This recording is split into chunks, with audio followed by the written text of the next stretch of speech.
Hi everyone, আজ আমি কি বানাবো চলো তোমাদের সাথে শেয়ার করি। প্রথমে আমি আলুটাকে অল্প হলুদ লবণ দিয়ে ভেজে নিলাম। এরপর কড়াইয়ের মধ্যে অল্প তেল দিয়ে এর মধ্যে দিয়ে দিলাম কালি জিরা। তারপর এর মধ্যে কুচি করা পেঁয়াজ দিয়ে দিলাম। অল্প ভাজা হয়ে গেলে, পেঁয়াজটা লাল লাল ভাব এসে গেলে এর মধ্যে আদা রসুন পেঁয়াজ বাটা দিয়ে দিলাম। দিয়ে ভালো করে মিশিয়ে নিলাম।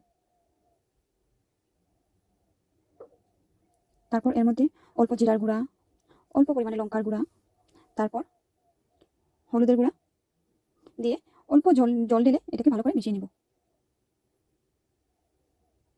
তারপর এর মধ্যে কাশ্মীরি লঙ্কার গুঁড়া দিয়ে দিলাম, কারণ কাশ্মীরি লঙ্কার গুঁড়া দিলে কালারটা সুন্দর আসে, তাই দিয়ে দিলাম। এর মধ্যে আলুটাকে দিয়ে অল্প কষিয়ে নেব। কষানো আমার প্রায় হয়ে গেছে। তারপর এর মধ্যে দুটো কাঁচা লঙ্কা দিয়ে দিলাম। এখন এর মধ্যে জল ঢেলে দেবো। ঝোলটা ফুটে গেলে এর মধ্যে আমি একে একে সব মাছগুলো দিয়ে দিলাম। মাছগুলো আগে থেকেই ভাজা করা ছিল, তাই আর মাছ ভাজতে হয়নি আমার।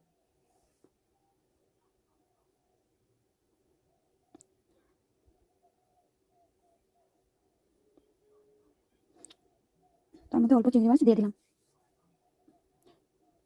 মাছের ঝোল আমার রান্না প্রায় হয়ে গেছে। এখন আমি গ্যাসটাকে অফ করে দেবো। এই দেখতেই পাচ্ছ আমার মাছের ঝোল কি সুন্দর হয়েছে। তোমরাও একবার এইভাবে ট্রাই করে দেখো, যদি ভালো লাগে আমার ভিডিওটা তাহলে।